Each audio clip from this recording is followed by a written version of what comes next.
Hello, my dear students. Rainbow Education Society Unique Study Center, Hubli welcomes you all.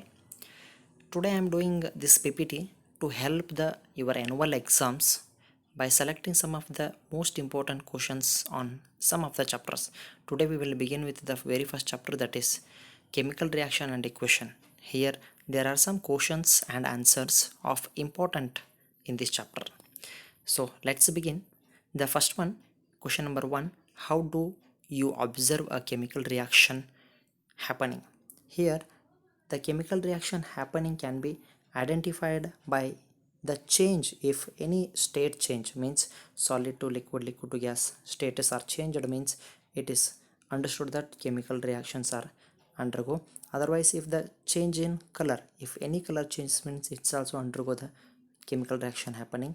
Or if evolution of gas, means any of the gas like hydrogen, oxygen, nitrogen, this kind of the gases, maybe chlorine, if they are liberated, it undergo the chemical reaction. And finally, if the change in temperature, if any of the temperatures changes, then it undergo the chemical reaction.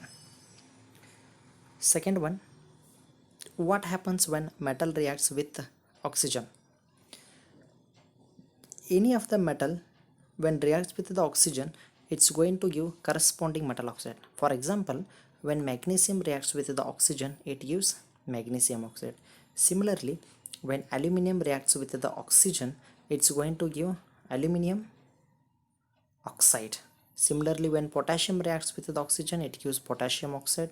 Calcium reacts with the oxygen, it gives calcium oxide. Third one, balance the chemical reaction. Here they have given one reaction, you have to balance that one. Here balancing the chemical reaction is nothing but the number of reactant should be equal to the number of product. The element which is present in the reactant, Fe, hydrogen and oxygen, should be equivalent in the product of FeO and hydrogen. See here, the number of iron is 1, here the number of iron is 3, means it is not balanced. Therefore, it can be balanced by one step. Look here, here iron is 3, here it is 1. Therefore, we will put it by multiplying 3. 3 1 ja 3. Below the Fe nothing is there, means it is understood Fe is having 1. Therefore, we can't change the Fe here. We will write at beside. So, therefore, Fe at reactant it is 3, in the product also it is 3. Hydrogen it is 2, in the product also it is 2. Whereas oxygen in the product it is 4, here it is only 1. Therefore, we will write it as 4 at the adjacent. Therefore, by making the oxygen 4, it is automatically becomes even hydrogens also 4 times greater, means initially it is H2, now it is 4H2. Therefore, 4 to the 8. 8 hydrogens are present in the reactant, and in the product it is only 2. Therefore, we will make it increasing by 4 into 2. It is also 8 hydrogen. Therefore, this is the balanced chemical reaction. Once again, look at here iron is 3, in the product iron is 3. In the reactant number of hydrogens are 8. Here also in the product it is 8. In the reactant number of oxygens are 4. In the product number of oxygens also 4. Therefore, it is the balanced chemical reaction. Next one, write the balanced chemical equation of the following reaction.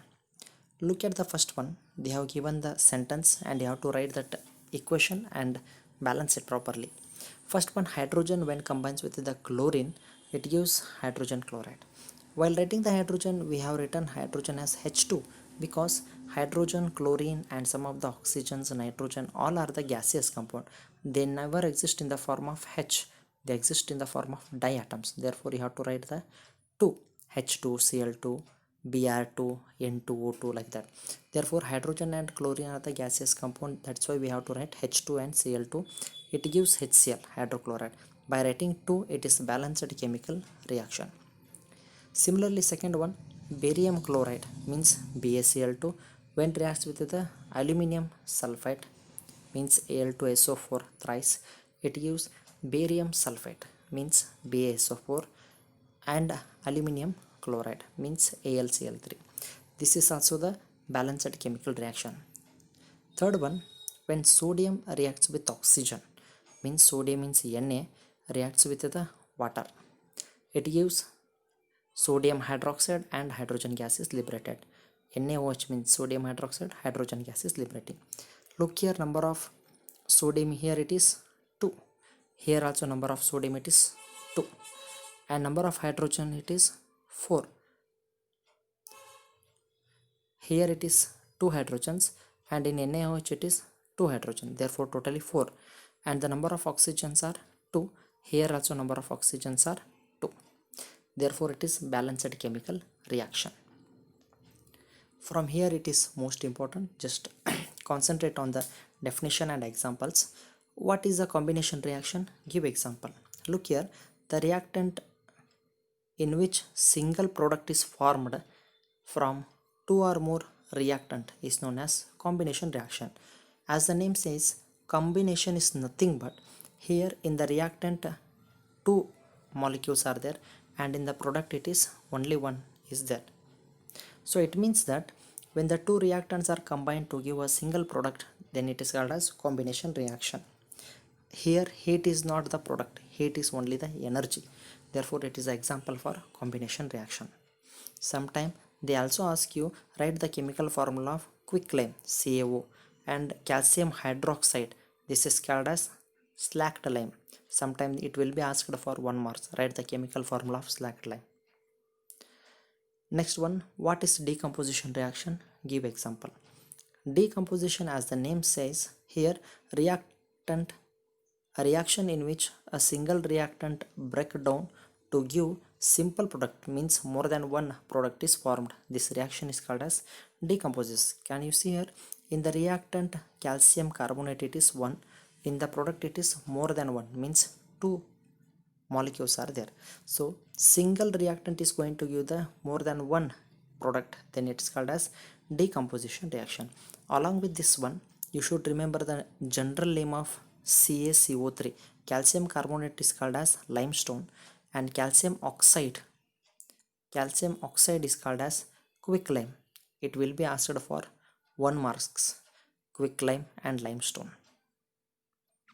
Seventh one, what is a displacement reaction? Give example. When an element displaces another element from its compound is called as displacement reaction. This is most important and it is confusing. Look here, concentrate on the example. In the displacement reaction, can you see here, these two are the reactant and these are the product, and the reactant one should be the element. Here Fe is the element, whereas copper sulfate is the molecule. In the reactant, one should be the element, another should be the molecule, so that by reacting each other, the compound is going to form as element. Can you see here, the compound of copper sulfate is formed as a copper element, and iron is formed as a iron sulfate. Therefore in the reactant, one is compound, another one is element, then it undergo the displacement reaction. Most important, concentrate on the example. What is double displacement reaction? Give example. Here in the double displacement, two different atoms or group of atoms are exchanged in a double reaction. Look here, in a double displacement, here we have to give the observation of reactant. In the reactant, both the reactants are molecule. Sodium sulfate is a molecule, barium chloride, these two are the molecules, whereas in the displacement, one is element, another one is molecule. Therefore you just be in clear observation of reaction. Sodium sulfate and barium chloride, these two are the molecules. These two molecules are undergo the double displacement, means here sodium sulfate is going to react with the BaCl2, means sodium reacts with the chlorine to form sodium chloride, and barium is going to react with the sulfate to form barium sulfate. It undergo the mutual exchange of each other. Such kind of reactions is called as double displacement reaction. Next one, ninth one, what is exothermic reaction? Give example. Look here, exothermic, thermic means heat, Exo is nothing but which exhaust, means which liberate. A reaction in which heat is given out along with the product is called as exothermic. Means these are the reactant, this is product. In the reactant we are not supplying the energy, whereas in the product it is liberated the energy. Such kind of reaction is called as exothermic. In the product it is coming the energy. Therefore this reaction is example for exothermic. Look here, here glucose is nothing but whichever we are having the food is called as glucose, and oxygen we are taking in the respiration and we are liberating the carbon dioxide, and we are generating the water molecules in our body, and after having food we are generating the energy. And this equation is also known as respiration reaction. When we are taking the respiration, this reaction is happening. This question is also asked in a one way, explain the respiration is an exothermic reaction, whether yes or no, or you have to give the reason. You have to say that yes, is a exothermic reaction because in the respiration along with having the food we are receiving the oxygen, and they are together, they are going to give the carbon dioxide which we are liberating in the respiration, and water molecules are generated. It is neutralizing the body temperature and energy are generated. This energy itself is called as heat, thermal. Therefore the respiration is an exothermic reaction. This is important question. Just concentrate on the example and definition also. 10th one, what is endothermic reaction? Give example. A reaction in which energy is absorbed are called as endothermic. Endo means receiving, exo means liberating. Here silver chloride in the presence of only sunlight, sunlight is considered here as energy we are supplying to the reactant. When the silver chloride undergo in the presence of sunlight, it undergo the cleavage, AgCl split into Ag plus and Cl minus, and this is a decomposition only because of in the presence of sunlight. Therefore we are supplying the energy, means heat is absorbed by the AgCl. Therefore this is reaction is a endothermic reaction. Next one, this question may be asked in three different way, that is, what is oxidation reaction? Give example. Look here, for each of the question this is the best example for three. Oxidation reaction is nothing but oxidation is a gain of oxygen or loss of hydrogen is called as oxidation. Means you just once again remember, oxidation is nothing but gain of oxygen or loss of hydrogen, whereas reduction reaction is nothing but the reduction is a loss of oxygen or gain of hydrogen. You just remember based on oxygen.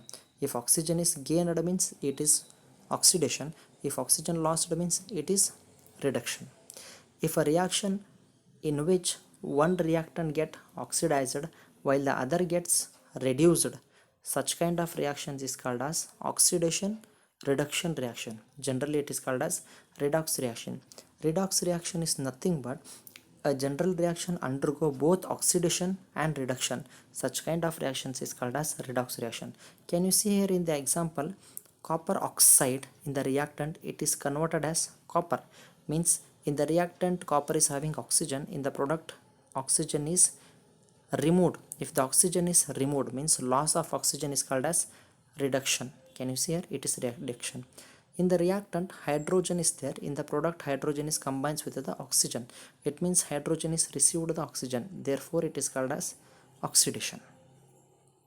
This is most important. If they asked you to define oxidation or define reduction, give example, means you can give this example, and even for the redox reaction also you can give the same example.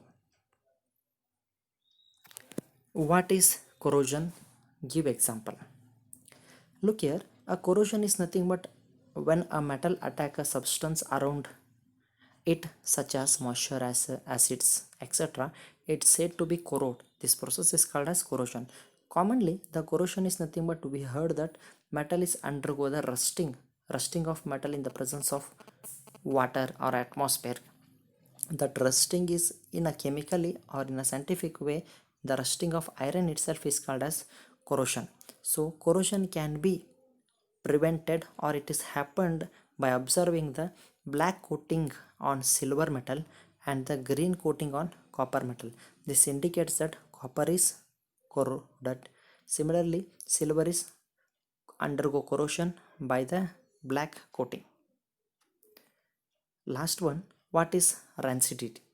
Rancidity is nothing but when the fats and oils, means whichever we are taking the food, they undergo the oxidation, they are oxidized by becoming the rancidity nothing but they are going to spoil, the food is going to spoil. If the food is spoiled, they are undergo the change in smell or taste. This process is called as rancidity is nothing but generally the spoiling of food itself is called as rancidity. But you are say the you have to use the definition of this one. When the food which is containing fats and oils are oxidized, they are going to be rancid, means the smell and taste are changing. This process is called as rancidity. Usually we are using, to prevent this rancidity, we are using the antioxidants, means rancidity happens by the oxidation. That oxidation can be stopped by using antioxidant. Here one of the best example is we are using the chips. In the chips manufacture, in the chips packet, we are observing that the pocket is fully filled by some of the gases. Those gases are nothing but nitrogen gas. This nitrogen gas is going to prevent the oxidation, means it's going to prevent the rancidity. Therefore all of the chips are undergo the nitrogen gas, so that we can use that chips for around 6 months. And this is the most important question and answers in first chapter.